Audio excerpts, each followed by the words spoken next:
one of the hosts of the Free Your Mind Conference, independent researcher, public speaker, radio talk show host from Philadelphia. Mark has undertaken the task of assembling massive amounts of research in the areas of metaphysics, occultism, spirituality, symbology, and consciousness studies.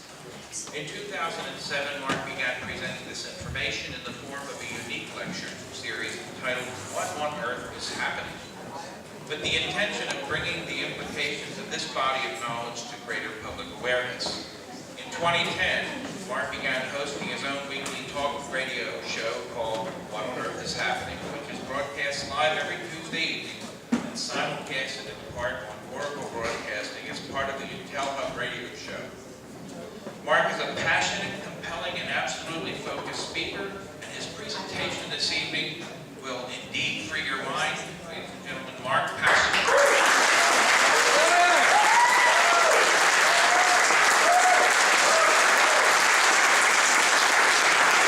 Thank you all very, very much. Thank you all for being here this evening. And this is going to be, I believe, the only presentation that is not intended for audience members. You'll see what I mean in a moment. My presentation this evening is entitled Occult Mockery of Police and Military Personnel. And this is who I am speaking to. Okay, the audience will benefit much from understanding this knowledge, but I am directing this to the police and the military of every country on this planet. George Orwell, author of the book 1984, said, "If liberty means anything at all, it means the right to tell people what they do not want to hear." So this information may be a bit unpleasant, but I would hope that most will not go into this modality, which I call emotional mind control. And this is responding to information which makes one feel unpleasant by rejecting the veracity of that information. And that is a very, very powerful form of mind control. Because something may make you feel bad does not mean that it is untrue. Kierkegaard said there are two ways to be fooled. One is to believe what isn't true. The other is to refuse to accept what is true. There is such a thing as truth. It exists. We can come to know it. And these are the only two reasons that humanity suffers, that we undergo self-inflicted suffering, is because we either believe that which is not true or we refuse to accept that which is. This information is occult. It has been occulted from the view of most people. Occult, as Jan Irvin said earlier, comes from the Latin verb occultare, meaning to hide, to conceal, or to keep secret. It is simply hidden information. Hidden knowledge is what ultimately keeps this planet under control, under mind control. And it works through two basic methodologies. The first is hierarchy, or a chain of command. The second is compartmentalization, meaning each area being kept distinct from the other, and the other area not knowing what the other one is actually doing, so you don't see the interlocking pieces of the agenda. Occultists are the rulers of this planet, plain and simple. And they are dark occultists. And I have first-hand experience, so I'm qualified to speak on this topic because I was directly involved in the dark occult. I was a priest in the organization known as the Church of Satan for years. And admittedly, this is the Boy Scouts of the Satanic hierarchy, at best. At best. It is a psychological profiling system in order to take people up who display psychopathic tendencies for grooming into higher areas of the dark occult. Anton LaVey himself appointed me priest on March 19th. Okay, a very significant occult date. This is a letter from his wife Blanche Barton, and you'll notice that it says Mark Rocard. That is indeed me. There's my home address on the letter. That is a demon name which I took as part of my dark occult initiation. It is a cat demon from the Gnostic book, the Pistis Sophia. Okay, and I took it because I am born under the sign of Leo. Blanche Barton said, "Dear Mr. Rocard, Dr. LaVey has been favorably impressed with the skill and mastery you have shown in various opportunities to represent the Church of Satan and Satanism in general. You have proven yourself to be magically and materially adept. Therefore, he felt it was high time you were granted the title of priest in recognition of your dedication, knowledge, and ability. May the fires of hell continue to strengthen and inspire you. Hail Satan, Blanche Barton." Hidden knowledge controls the world, and that is what the dark occult are using against us as a weapon. What is this hidden knowledge? Ultimately, it is knowledge about nothing else at the deepest core fundamental level but the knowledge of who we are. Our consciousness and how it works. And these are the three modalities of consciousness. It has been called mind, body, spirit. But it is indeed our thoughts, our emotions, and our actions. That is the true Holy Trinity of consciousness. And it is all about us. That is the knowledge that they have occulted from sight. It is also the knowledge of how there are physiological expressions for these three modalities of consciousness, particularly in the brain. We have three complexes in the human brain. The first is the reptile complex, the R complex. This is responsible basically for controlling our instincts, our basic survival mechanisms, and motor skills. It is also called the brain stem, and this is the lowest consciousness part of the brain. We have a midbrain, which helps us to experience emotion, and that is known as the limbic brain, or simply the mammalian brain. And then we have a higher brain, a human brain, the human neocortex, which is ultimately responsible for higher order thought functions when it is operating in a state of balance. If it is not, we revert into either emotional mind control through the limbic system or into male dominator behavior through the R complex. This part of the brain, the neocortex, the higher brain, the human brain, needs to be balanced. That is ultimately what should be our ultimate goal in life, is to bring those two hemispheres, the masculine solar left brain hemisphere and the feminine lunar right brain hemisphere, into a state of harmony and balance, so that it opens the third eye, the human pineal gland, and it balances the brain. And I've displayed the symbols of the chalice and the blade coming together to form the blazing star, or the all-seeing eye, to represent that concept. This is what happens when the human brain is in a state of balance, there on the left, a holistically balanced brain. When it is in a state of imbalance, the neocortex shows a pattern like that. And that is electrical deadness of the brain. Generally, that form of electrical deadness, of synaptic damage from chronic left brain hemispherical imbalance, is caused by high levels of adrenaline pumping through the central nervous system.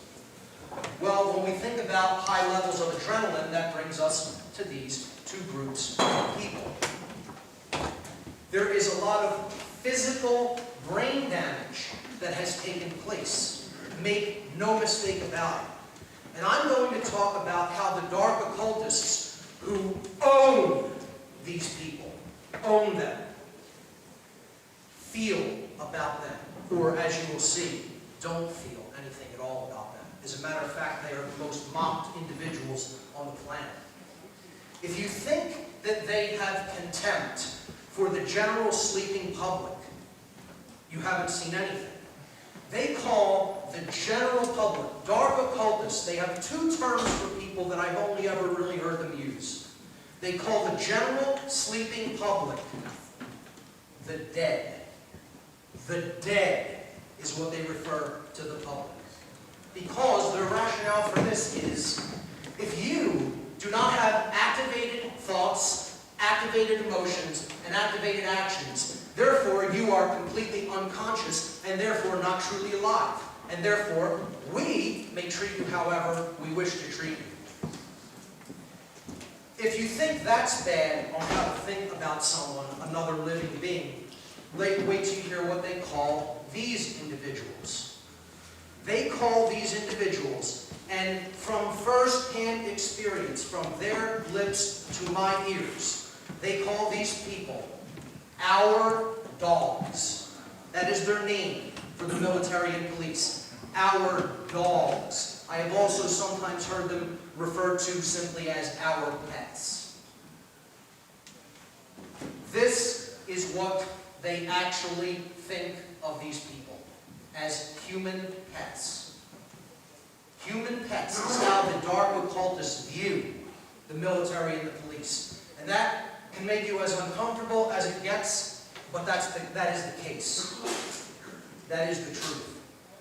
In this presentation, we're going to look at occult symbolism, but it's not going to be as overt as this. Now, this is a U.S. naval base at Coronado Island, San Diego, clearly showing the symbolism of Nazism. And this is the reversed swastika as seen from above. The SS, the symbol of the Schutzstaffel. Okay? We're going to look at symbolism that's a little bit more veiled than that and harder to see unless you're initiated into the occult, particularly the dark occult. The pentagram, okay? It represents the 5 elements, earth, air, water, fire, and spirit, with the 5th point, the 5th element, spirit, raised to the most significant position, meaning that it needs to be in ultimately superiorship above all of the other elements of nature. That is the cosmic source from which we all come. And you can see it has Stargate symbolism there on it, which we're going to talk about.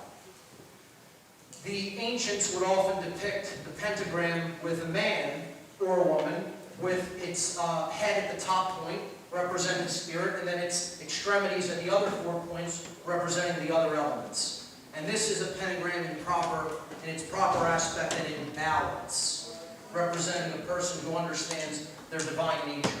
This is the Satanic Pentagram, and this is the official sigil of the Church of Satan. It is an inverted pentagram, and I'll not use my own words to describe it. I'll use the high priest of the Church of Satan's words. This is from Anton LaVey, founder and high priest of the Church of Satan, from the Satanic Bible.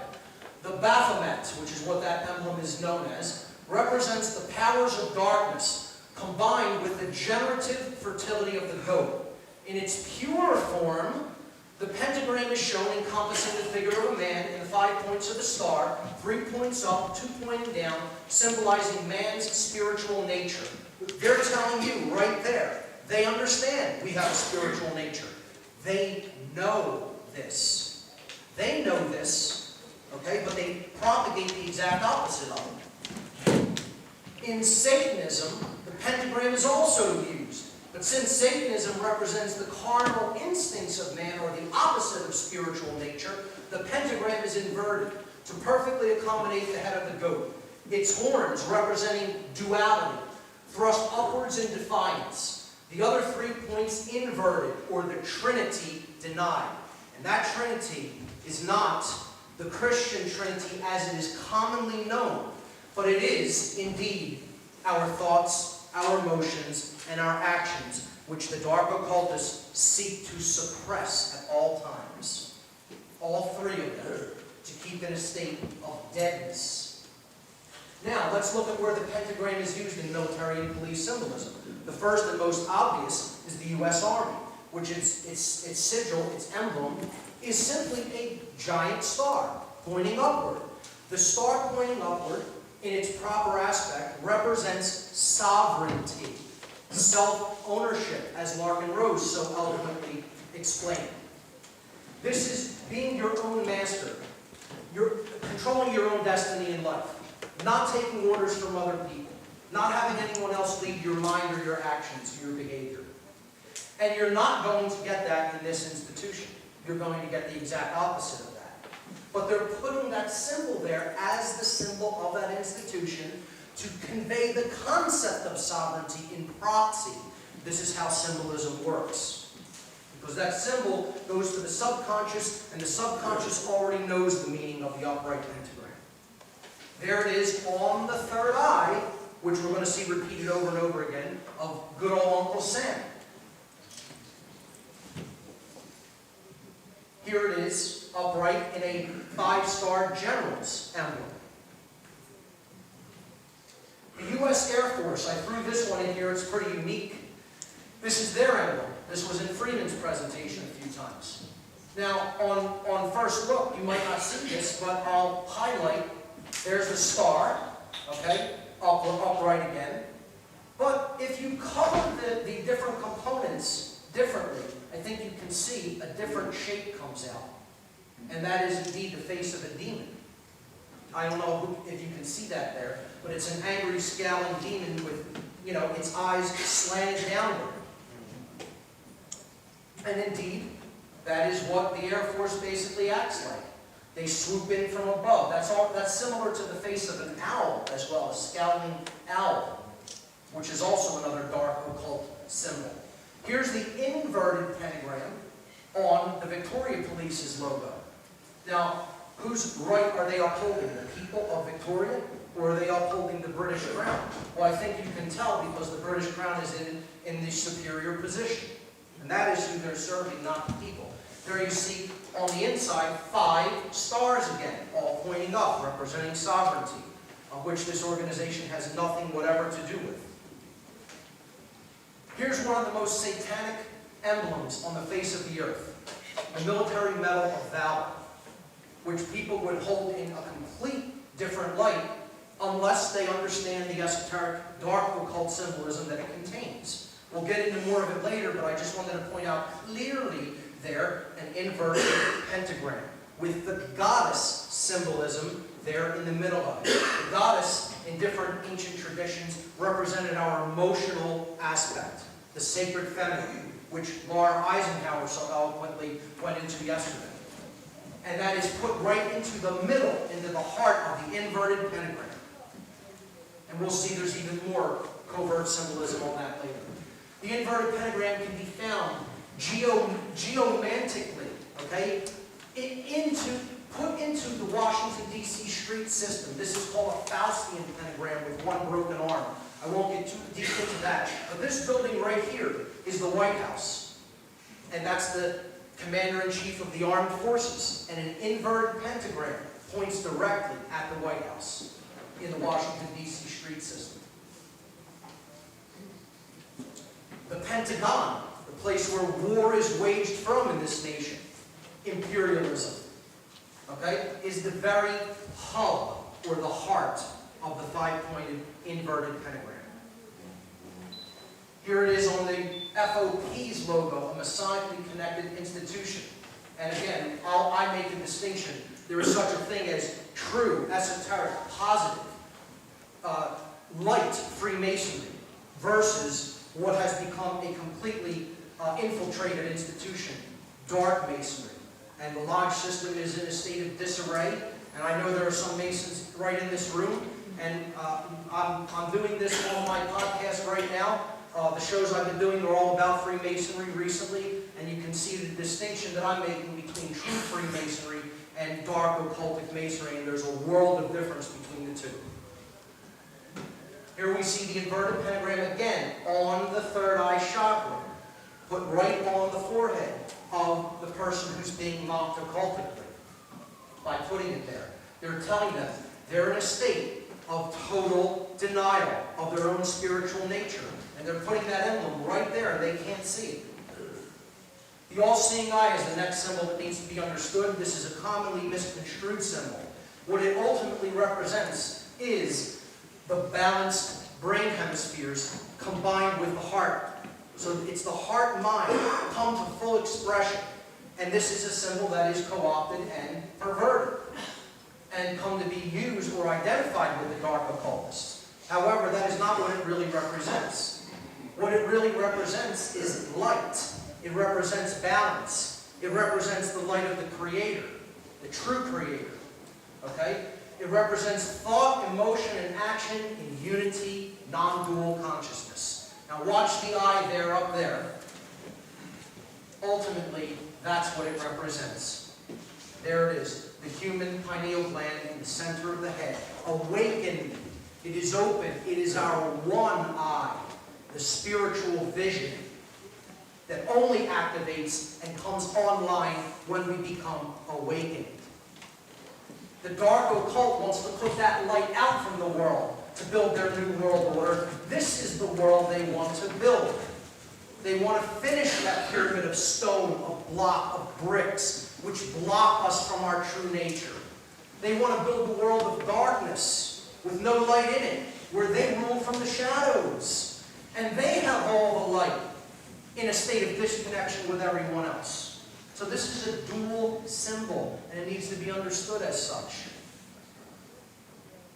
We need to bring that light to fuller manifestation in the world, to get rid of all the blocks, and to bring that light down so that it joins up with the earth, and we can complete the one true great work of truth, love, and freedom. So that is the all-seeing eye. Let's see some examples of it. The first place, obviously, where that sigil comes from is from the $1 bill. Again, identifying it with unity consciousness. The word money is right before our face every day. Billions of people say this word. And they never have actually simply split it in two. The one eye. Mono and I. And they're identifying it with the true one eye, and they're giving it to us again in proxy. And we'll look at how the color green is used in connection with money. Okay? This is the most powerful force driving mind control. This is the ultimate form of mind control. This is what people do dark occultist bidding for. It is the most powerful religion of this world. I have often called it the one and only religion.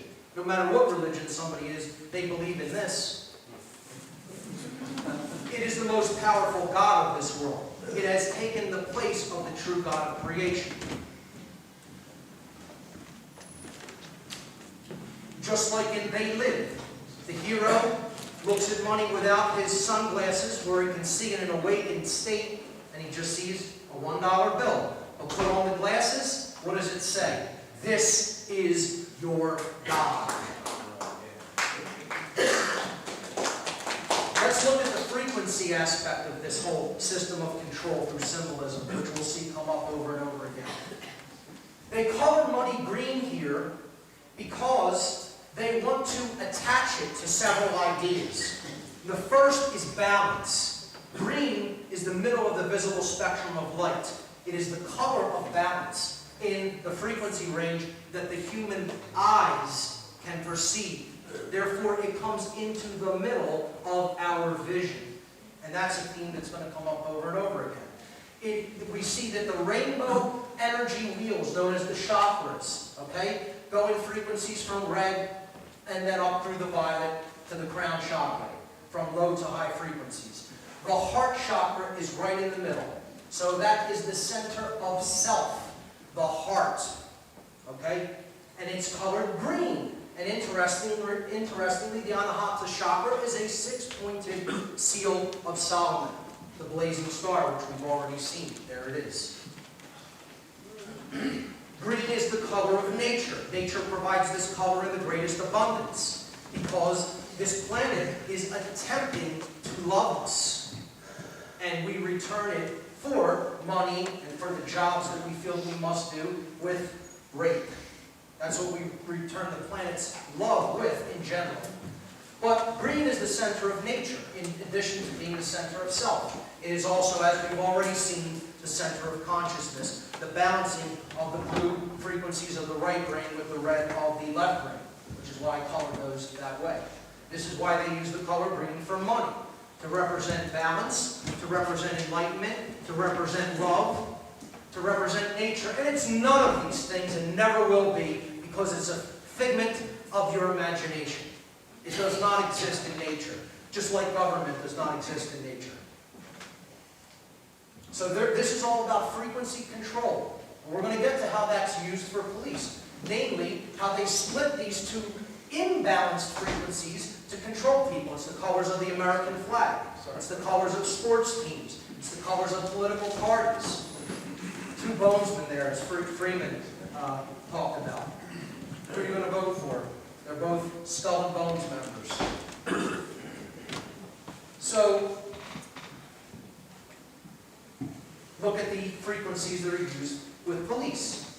No, green, red, and blue. And it's above their head, these lights. That's another theme we're going to see repeated over and over again. The placement of mocking colors or symbols on the head. Okay? So right above the head of that police, what they're telling them with those lights is you're in a state of complete brain imbalance. You're in the red and the blue. You're in the red because you're a male dominator attempting to control other people. You're in the blue because you follow our orders. Okay? You're in the right brain there. So you're in a complete state of imbalance in the brain. And they tell them that openly. Not openly, but through symbolism. In their way, it's an open form of communication because they're initiated into that knowledge. To the police, they have no idea what they're being told because they are illiterate of that form of symbolism. That's why they're called the boys in blue. It's another form of subtle occult mockery. They're being told, we own you, and you'll do whatever we say because you're in that state of blue, right, which is subservience toward the right brain to your masters.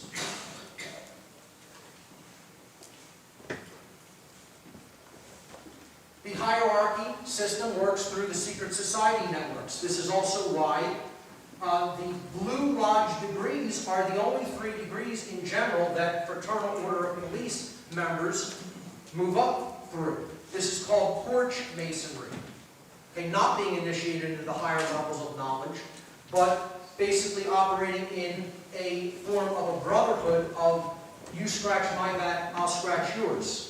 If crimes are committed, we'll cover them up for each other, etc., and so forth. And this is not how true Freemasonry is intended to be carried out. It is intended to be a system that teaches morality, ethics, and the understanding of natural law. And it is in a deplorable state in the world today. It is fallen. So I'm going to get into some Freemasonic symbolism to show how police are mocked through this as well. This is the first degree tracing board of the entered apprentice degree. You see the checkerboard floor of the house. This is known as the Temple of Solomon on this tracing board. Okay? The checkerboard floor of the house represents base consciousness, unconsciousness in general. Not understanding one's spiritual nature. Not understanding natural law. You don't know what good is, you don't know what evil is. You're ignorant of both. Okay? You're as low as it gets. You can't go any further than the floor. Okay? The object is to get off the floor and climb the ladder to higher consciousness. And that is accomplished by balancing the left brain hemisphere, represented by the solar symbol, the sun, that's the pillar of Joachim, and the lunar feminine consciousness, which needs to be integrated to provide that balance or synthesis, the union of opposites, ordo agapeo. Okay? So, when one does that, they transcend duality, and they reach the middle pillar, which is called Jacob's ladder. The right-hand pillar is called the pillar of Boaz, the lunar pillar. When you transcend duality, seeing the world as us versus them, then you can climb that middle pillar, and not a moment until. That's when you're granted access to the ladder to climb to the middle pillar. You see here, the imperfect ashlar and the perfect ashlar, but one can only make that bridge between the two, from the imperfect to the perfect, by centering oneself, by coming to a place of balance. And at the top of that ionic pillar, the one on the left is Doric, the one on the right is Corinthian, okay, is the all-seeing eye. Because the ion pillar has been climbed. The ionic pillar. This is occult wordplay, which we're going to see in a little bit. The key represents the heart chakra, and there's the color green. That's why that is the green initiate. That has the key. That's the key to everything, is care. True care. The opening of the heart chakra. Nothing can be accomplished without it. And you're certainly not going to be granted access to the stargate because you will not have the key to go through the stargate. Which was phenomenal symbolism that Pharaoh brought up earlier. I can't tell you how impressed I was by that. And as Freeman alluded to, this is connected with the Kabbalistic tradition, the positive Kabbalistic tradition, which is also about 3 pillars or paths which need to be unified to reach the crown chakra, or Keter as it is known as on the Kabbalistic tree of life. So, that floor of the house is base consciousness, total unawareness of one's own divine nature. Okay? A wanderer. Okay? See, there's the brain balance that I'm bringing up. The left brain, the right brain, and the Temple of Solomon. The sun and the moon is what Solomon actually translates to. Okay, when we put them together, we reach the all-seeing eye, or the state of spiritual balance. It's called the chemical wedding, the divine union. So, that floor of the house represents unconsciousness. Let's look at how that's used. It's wrapped again around the brain of the police. Wrapped around their brain. They're telling them, in a mocking way, you don't see anything. You don't know what light is. You don't know what darkness is. You don't know what good is. You don't know what evil is. You don't know right from wrong. You're a complete wanderer in desolation on the floor of the house. Totally unconscious. And they're telling them that their brain is in a state of that kind of imbalance and disarray. And they put the other symbol on the third eye chakra. The hypercube is one of the most occulted symbols in all of occultism. And you don't reach the understanding of the hypercube unless you're initiated into some tradition. Okay? It's very difficult to even get information about this symbolism unless you actually belong to some form of an occult institution. The hypercube represents a prison. This is prison symbolism. Okay? The inner cube represents the spiritual or divine nature, and it is imprisoned in the physical world. Now that's a worldview. Okay, this is what this worldview is attached to this symbol in dark occultism.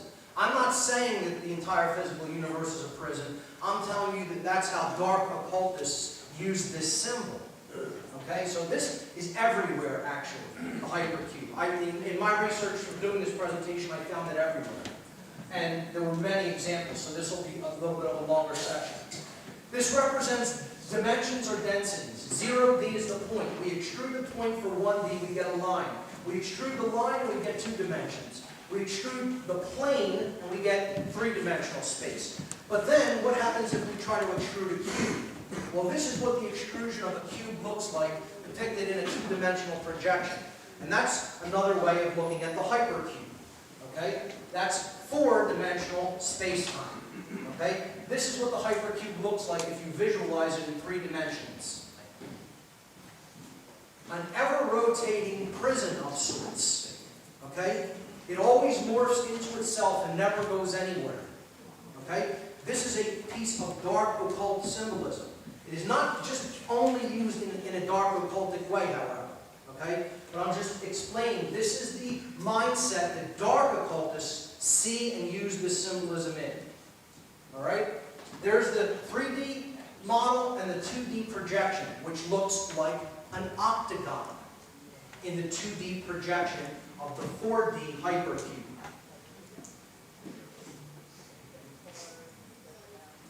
Where do we see the octagon?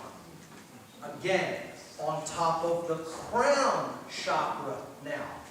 They attack the third eye chakra with satanic symbolism, and now with more dark occult symbolism, a black octagon on the crown chakra.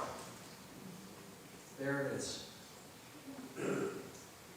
When are these individuals going to wake up and stop thinking in terms of dualism, as us versus them? I wonder, I ask that question. Now, another way of looking at the hypercube is 2 squares. And this is also, it's difficult to find accurate information about this unless you are going into some form of occult school and learning it from themselves to see how they view this symbolism. So here we see the two squares on the Sussex police logo. This is another way of depicting the hypercube or the octagon. There it is, in the intersection between the two squares. Now, I'm quoting from David Icke from his book, The Biggest Secret. The double square, one square on top of another in any form, is more secret society symbolism. In the secret language of symbolism, one square on top of another means control of all that is right, all that is wrong, all that is just, all that is unjust, all that is positive, all that is negative. In other words, we control everything. And I got news for you. That does not mean the police control everything. The occultists who crafted this symbolism for the use by the police are telling the police that we control everything, including you. And where we see the double square on the third eye chakra once again. There's the octagon, combined with the floor of the house. There it is again. Once you start to see it, it's everywhere. There it is again. But you have to, and there it is combined with the floor of the house again. Mocking these people brutally, wordlessly, because they know nothing of occult symbolism. Hell, they know they've barely read a book in their lives, let alone understand anything about the occult. And I'm sorry to say that, but it just happens to be the case. You know, no study of self, which is the only thing, knowledge really worth having. Here we see in the second commando unit, the double square again, very clearly seen there. Here is an octagonal patch of U.S. Army forces, okay, right in the center of the hypercube or octagon.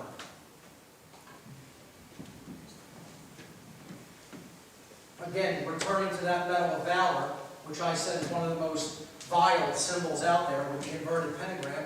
Here we see two examples of the hypercube. There's the double square right there, and there is the octagon. I won't even go into what trapezoidal symbolism represents. That's the ultimate shape of Satanism. The stop sign on every street corner is saying, stop. Keep existing in the prison. At every street corner that we come into, at every intersection, at every crossroads. The octagon. Cage fighting, one of the most male-dominator behaviors that damages the brain. The symbol is the octagon. Fort Knox, surrounded by the hypercube or octagon, where the gold is imprisoned, because it's the same as the imprisoning of alchemical gold, the third eye. See, what happens in the spiritual is reflected in the physical. Not that gold actually holds any intrinsic value. In 1984, the movie, patterned after the book by Orwell, there's the hypercube, representing totalitarian control. We control everything.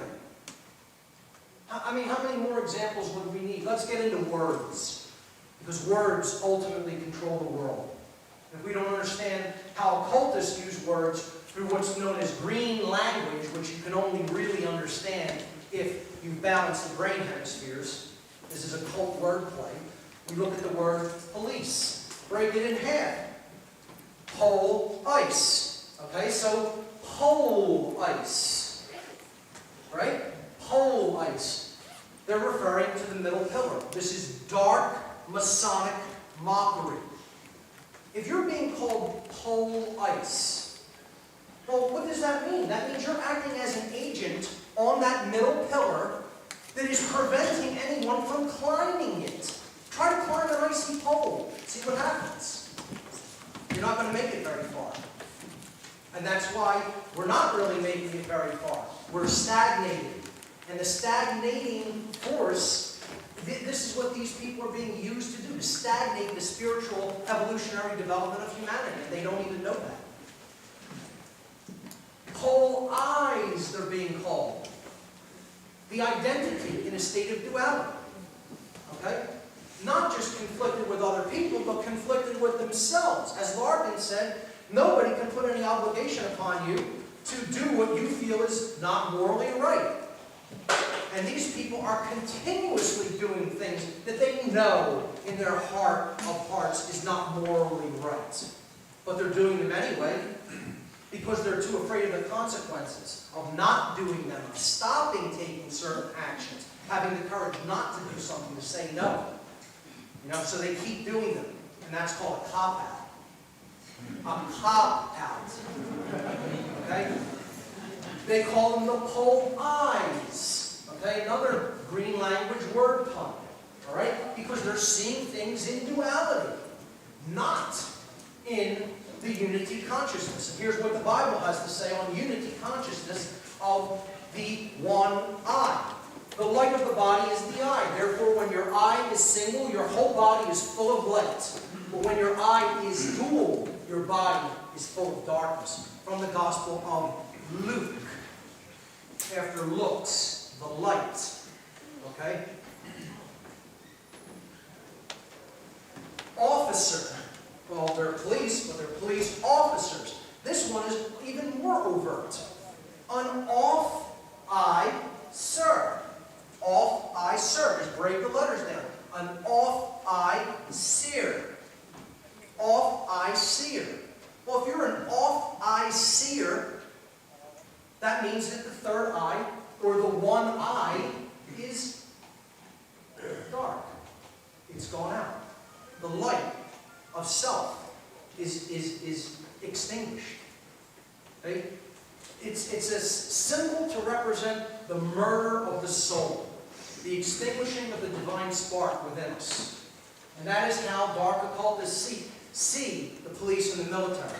And if you need more confirmation of that through words, they call them the military. Break that word down. Military.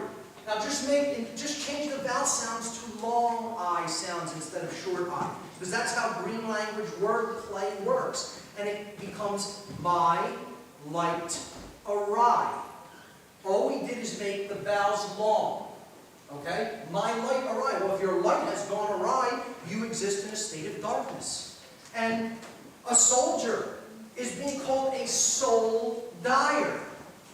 Okay? Whether you even spell it as D-I-E-R or D-I-R-E phonetically, the soul is in a dire state. It's in a deadened state. The light has gone out. It has died. Soul is the word for light. Soul dyer, the one, is dead. Okay? The individual has died. And these institutions are all about collectivism. And the soul dyer, the very soul, has died. The spiritual divine spark. If you don't believe my analysis of their occult words, let's hear their own words right from their mouth. Henry Kissinger quoted as saying that military men are just dumb, stupid animals to be used as pawns in foreign policy. Well, do you think he's correct? They're only too happy to take their puppets, who they pull the strings of and make them dance however they wish them to dance, because they're very ill-educated about their own consciousness and their own health and state of well-being and what things are really going on in the world. They don't really pay attention, and so they can be made to dance on strings like puppets. And I want them to hear this. This is going online, and it's directed directly at them. I'm not even addressing this audience with this presentation. I'm directing the police and military and telling you this is what your owners think of you. Because I've been around them. And I saw the light and came out of that level of duality consciousness. And that's why I'm trying to explain this to others. Well, if you still don't believe their words coming right from their mouth, they'll put the symbolism of animals right on their dogs. That's what they call them, our dogs. And they put dog tags on them. And that's painful. I understand that's a painful thing to hear. We all have members of our families who have once been in the military or the police. This is a dark occult ritual. It is satanic ritual abuse. That is what this is, except it's done through symbolism. Okay, Gematria, occult numerology. The numbers 777 and 666 need to be understood. And then we need to understand a bit about Gematria. Okay? 777's meaning in occultism is mankind in unity consciousness. The 3 digits represent thought, emotion, and action. And 7 means the state of activation, unification, or completeness. So 777 in occultism, in occult numerology, means thoughts, emotions, and actions activated, unified, and complete. This is why the number 666, 6 being the state of incompletion, and Freeman went into that, the Bob character and the number 6, in connection with the V and the W. Okay? 666 represents man in base consciousness or beast consciousness, the consciousness of an animal. Okay? Thought, emotion, and action in a state of inactivity or incompleteness, or in other words, dead. Now, we can reduce, I have a column here called reduction. Add the 3 7s together, you get 21. Then add the 2 and the 1, and you get 3. That's called Gematria reduction. You're going to reduce the one digit instead of 3 or 2. Add 666 together, you get 18. Then add the 1 and the 8, and you get 9. Okay, so these 2 numbers are significant in the occult. Again, 3, the divine triangle, the Trinity, thought, emotion, and action. Well, what does 9 represent? Again, don't take my words. Let's hear from our good buddy, Mr. Anton LaVey, high priest of the Church of Satan, who is no longer with us. He died back in 99.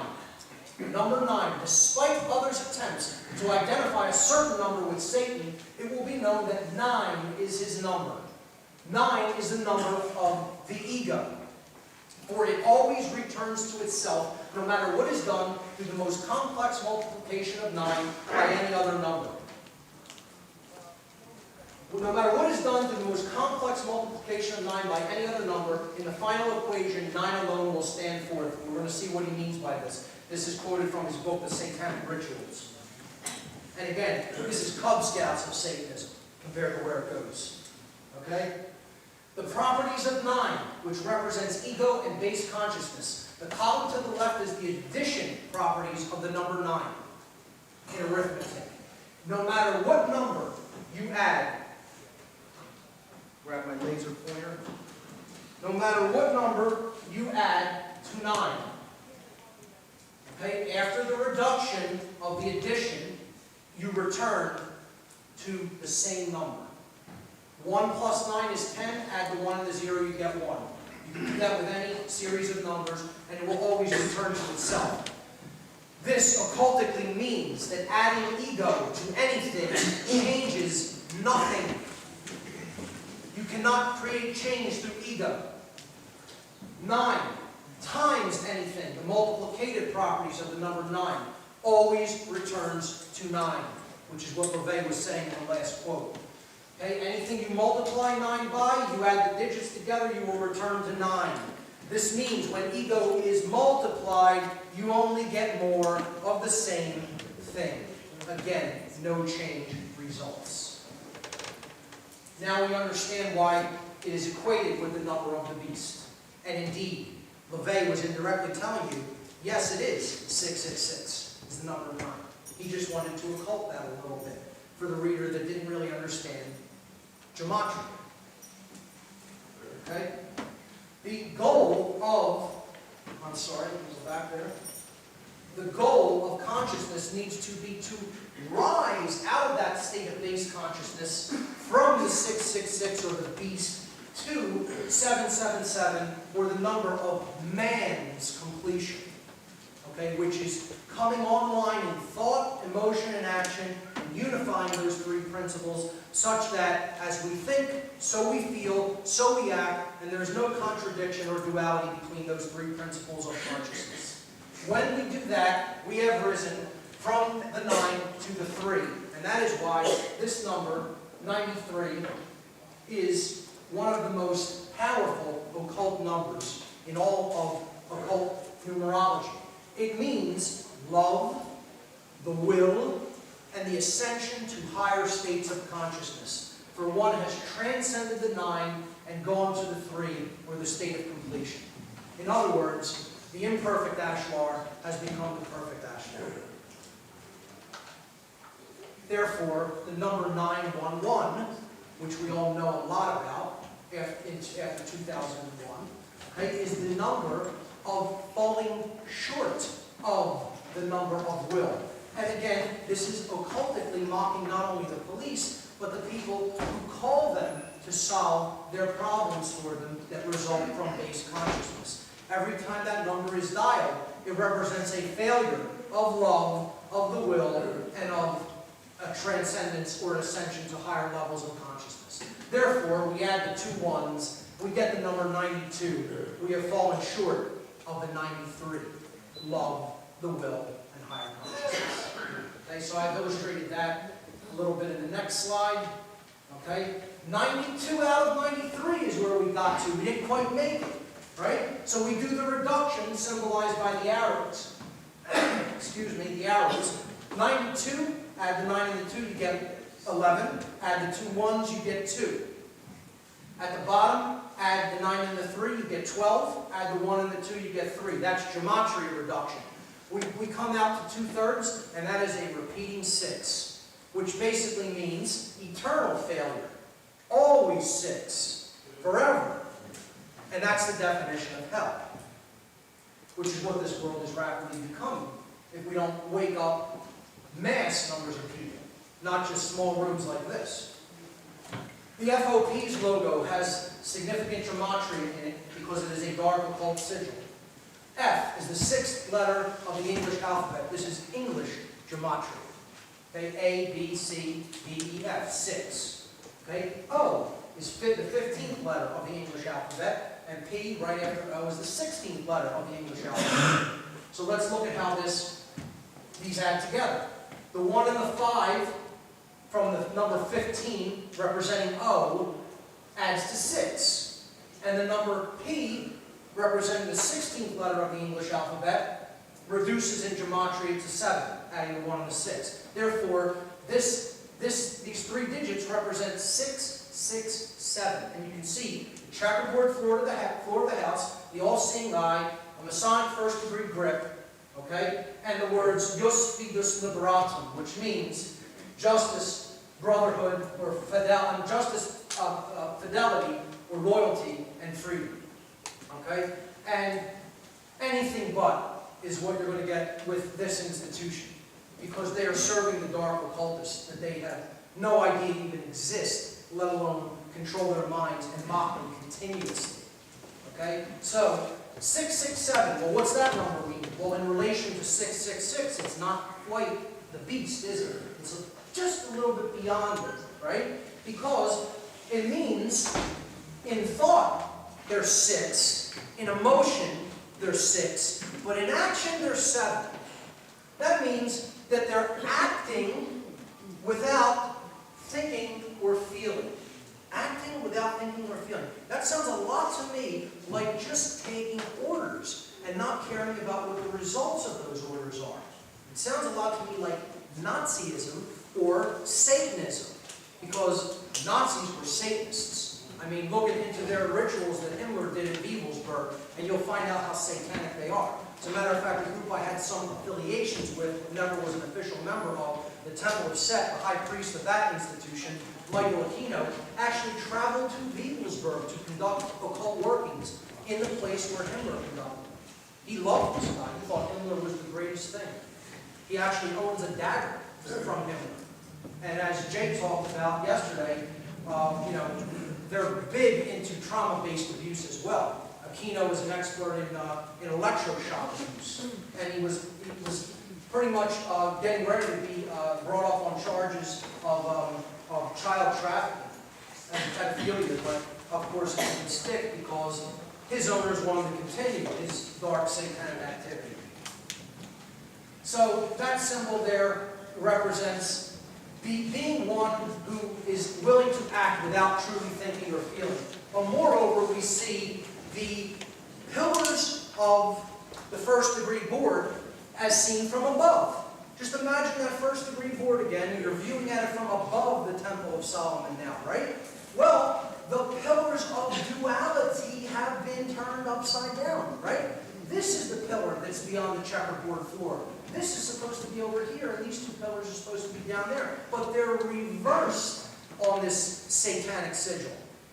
What it's saying is, we are attempting to create duality and raise it above unity. That's a difficult one to see for people because you have to visualize those three pillars and then three-dimensionally turn that forward, turn those pillars upward.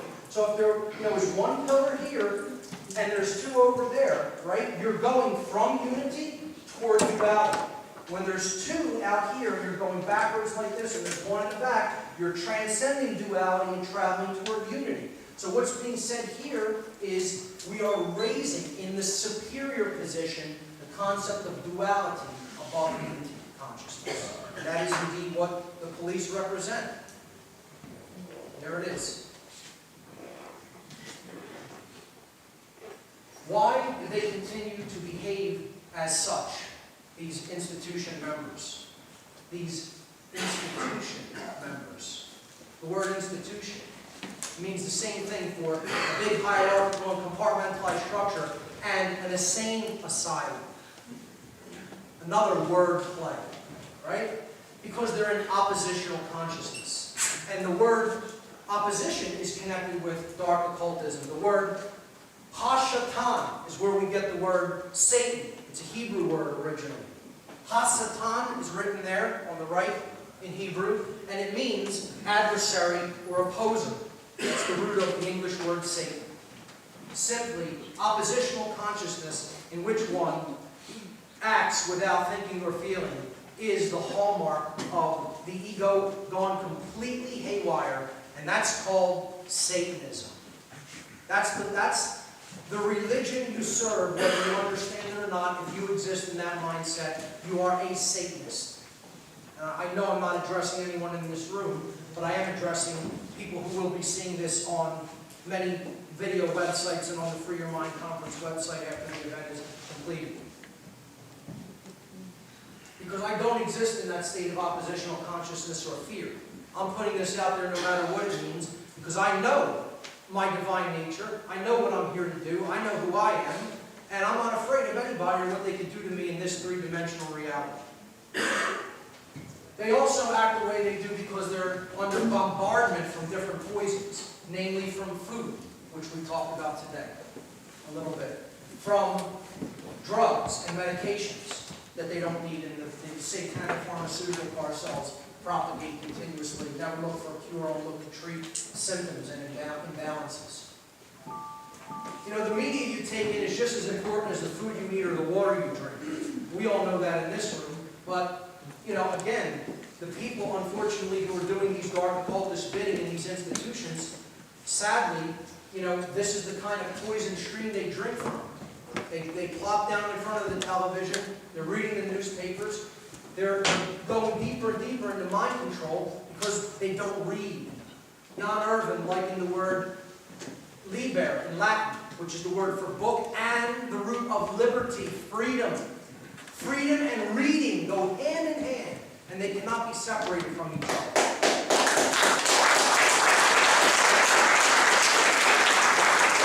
And of course, connected with the trivia, which Bob and Jan also brilliantly expressed today, it's poison.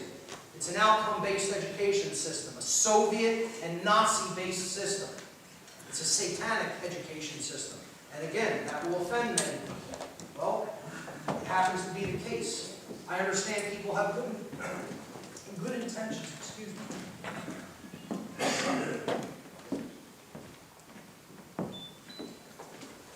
I understand people have good intentions for why they become involved in the institutions that they do, but you know the phrase that the road to hell is paved with good intentions. Check. Is it out? You don't need a mic. Yeah, here you go. I should have just done that from the start. Okay, give me how much time do I have? About 15 minutes. You need the mic to We need a mic for recording. Okay, we all realize that. What's none of it's been recorded. Chair. There you go. I'll try to back off a little because I know if I hit you with that, I'll hurt some people's ears. Okay, so the education system has become a poison stream as well, and they've all been indoctrinated. Indoctrination, it's another word for training. And we don't train people. We hopefully try to educate people, but we train animals. You know, that's what they're being done when they go to basic training. Another form of mockery. Jefferson, regarding education and indoctrination, said that if a nation expects to be ignorant and free in a state of civilization, it expects what never was and never will be. You cannot be ignorant and free. These are the antitheses of each other. Okay? That's a complete oxymoron. Ignorance and freedom do not exist in a state of simultaneous existence. Another reason why this country is going into bondage if we don't wake up and stop being hoodwinked. Hoodwinked is what these people are. They're blindfolded. And we need to be the purveyors of light, to take this information out, to understand it well enough that you can rationally and logically explain it to another person. And I know that is a little bit difficult without first-hand experience in the way I've been blessed to have. I don't look at my experience in the Dark Occult in hindsight as something that was horrible. I look at it as something that was a blessing because I learned so well the dominators of this world's mindset, the psychopaths that run this place, this insane asylum. I understand their mindset probably better than most people on the planet. And I'm going to bring them down with it.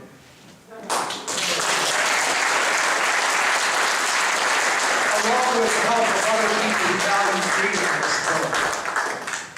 So, the idea here is to stop allowing someone else to control your actions when it conflicts with what you know deep in your heart to be right. And I know most people are in that state of consciousness who are in this room. But again, I emphasize, I'm addressing the people who are in these control-based institutions. Because this is what they're doing in the world. This is what they're being made to act as. Okay? And they claim that they come as liberators, but they're acting as Natural Resource Liberation Incorporated. What a great graphic that is.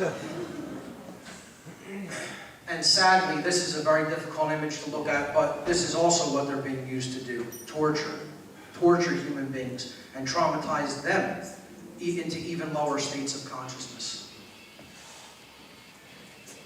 They're being used to take away natural inherent rights, which we all have as sovereign beings. We are all sovereign beings. And we don't need to ask anyone for our sovereignty. We are sovereign. The end. Full stop, period. Nothing else after it. We are sovereign. That means I own me, you own you. The end. That's it. That's all you really need to know.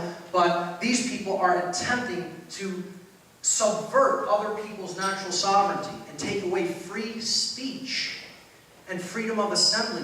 This happened right here in this state less than 2 years ago. Right in Pennsylvania, in Pittsburgh, PA, during the G20. Freedom of speech was completely assaulted in the Commonwealth of Pennsylvania. A disgrace, what these people did in the name of just having been given a little bit of power over their fellow man.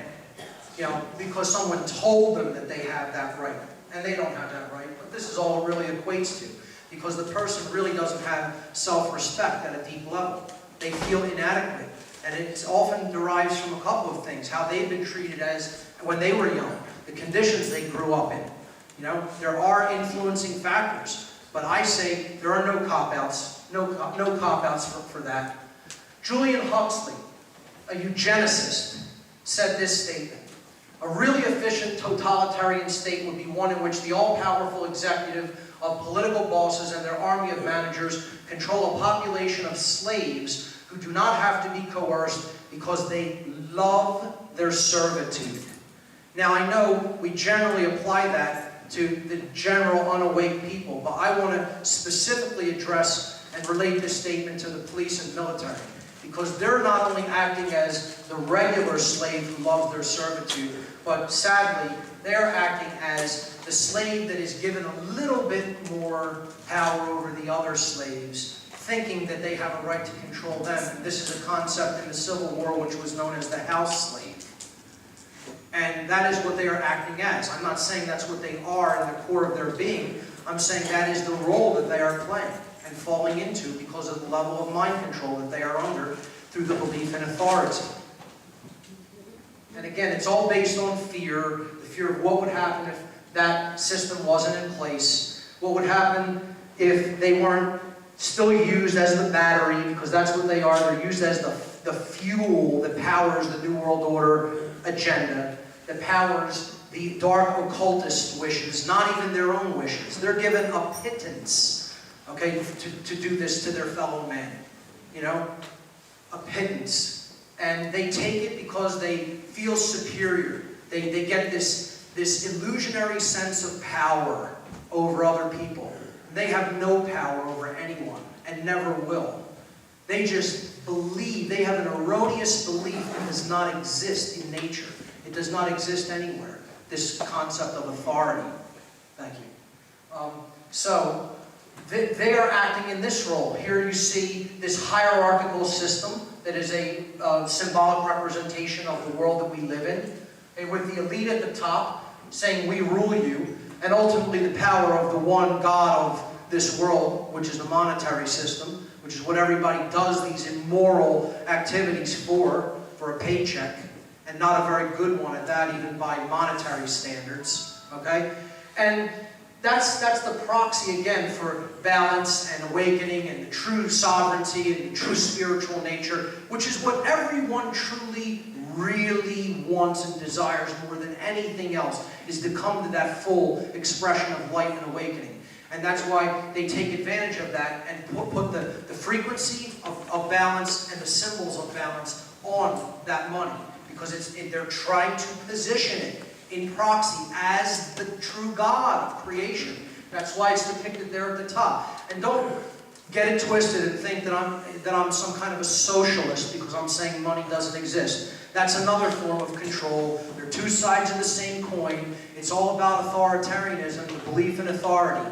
Whether it's the belief in runaway capitalism that lets corporations and government do whatever they want, or whether it's allowing government to have all control of all resources and mete that out to whoever it deems is fit for them. Both of those things are systems of slavery and nothing more than that.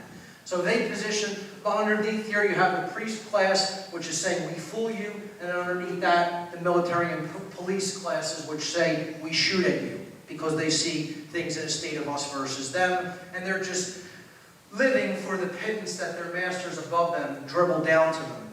But the mass of people, of course, well, now you have the richer classes of people, you know, in the social strata saying we eat for you, but then all of the people, the general masses of people down at the bottom saying we work for all and we feed everyone.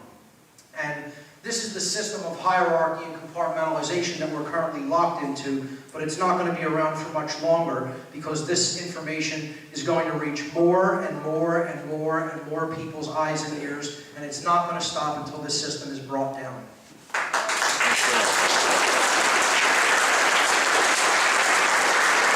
These shackles are going to be broken, and they are going away, but it's going to take people facing themselves and looking in a mirror in order to do it. See, what they're being used to do, these so-called controllers, which aren't the real controllers of this world, neither are the dark occultists either. They just think that they are.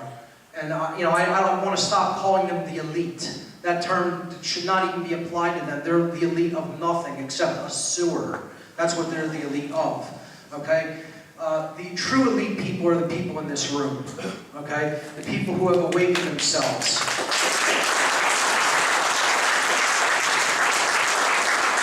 The dark occultists want to build this, a prison planet, a prison for souls. But we're not going to allow that to happen because we have a greater destiny than that. They want to build hell on earth Vernon Howard, now here's how I'm going to get into solutions in the last few minutes. Vernon Howard said, human sickness is so severe that few can bear to look at it, but those who do look at it will become well. Self-examination, self-knowledge is the ultimate answer to all of this. If we know not ourselves, we know nothing. The oracle at Delphi of the mystery tradition said, know thyself, and you will know the universe and the gods. Vernon Howard put it best. That's where the answer lies, by looking inward and looking in the mirror and understanding what we have allowed ourselves to become, by doing the bidding of other people who do not have our best interests in heart and who are actually psychopathic in nature and are just using people to enforce their agenda, which ultimately leads to nothing but death and destruction. And that's what the police and military are being used for. In plain words, that's it. Okay? The mirror is the solution, nowhere else. No place outside of ourselves does the solution lie. It lies inward and only inward. Okay? This all comes down to the concept of respect, which is ultimately what the people who are still in this institution, in these institutions, regardless of what their intentions may be, still lack at the deepest core soul level. Okay? Respect comes from Latin. Re means again, and spectare is the verb to look at. They need to take another look at themselves. And that's the only way out is inward. Okay? I'll be wrapping it up very soon. Conscience must be developed. The unification of the left and right brain in harmony with each other, with the heart. Or what I've called the heart-mind. Okay? I haven't coined that phrase, but I've heard other researchers refer to it as that as well. The heart-mind must be developed. And what conscience means is it comes from the Latin language as well. And I love how Jan wrote down a lot of words in Latin, because I do this all the time as well. You know, language, we have to get down to the core of what words mean, to understand how they're being used. Language is very powerful, and it's a powerful system of control. But once we know it, the meaning of those words comes up to the conscious level. And then we understand what's being said to us through the use of words. Con in Latin means together. Sciere, the verb to know. So consciere, or conscience, means to know together. This is the concept of common sense, of what is right and what is wrong. And we all have it deep down inside. It's just been conditioned out of some people more than others. Don't be a copy. A copy, another form of mockery. Don't be a copy. Be a unique individual and think for yourself. And I know I don't need to tell that to people in this room, but I'm looking at the camera when I say that. Stop believing in this concept, which Jan also broke down, the word government, from the Latin verb gubernare, to control, and mente, mind. Government means mind control. It means it in the word. If you believe in this concept, you are under mind control, period, the end. And it means responsibility. That's the ultimate solution along with respect. David Icke, I'll quote him, he said, accept responsibility for yourself and your actions, thoughts, and words. You alone make choices. You alone are answerable to the consequences of your behavior. The feeble excuse that your boss required it, the establishment expected it, holds no truth or justification. Responsibility means no cop-outs. What is the point of having principles if you allow others to dictate your behavior? At the end of the day, you will judge your performance and the contribution you have made to creation. It will not be based on what another expected of you or what you did because you felt trapped. There are no cop-outs. The people who think that they are in control have no right to do what they are doing, and the people who are acting as slaves, willing slaves underneath them, have no right to usurp the natural law of sovereign human beings on this planet. And it is not going to be allowed to continue for much longer. And the simple reason for that is authority is not truth. It comes down to two basic concepts, and here they are. Authority is not truth. It is a fiction that exists only as a construct in the diseased human mind and human spirit. The diseased human spirit. Okay? The truth is that truth is the authority. The sacred feminine, divine, Logos Sophia principle that was talked about yesterday. That is ultimately what the truth is. And that exists in the human heart. That is the authority of this world and nothing else. Once we understand that, those two basic, powerful truths, that there is no such thing as authority, and that the only authority of this world is the truth herself, then we will be truly free and awaken to our own divine spiritual nature. Only then will the chains of this world be broken, the shackles of this planet be broken, and only then will we walk out of this world hand in hand together and ascend the cosmic staircase to the divine light. And from that point forward, the stars are the limit. Thank you very much.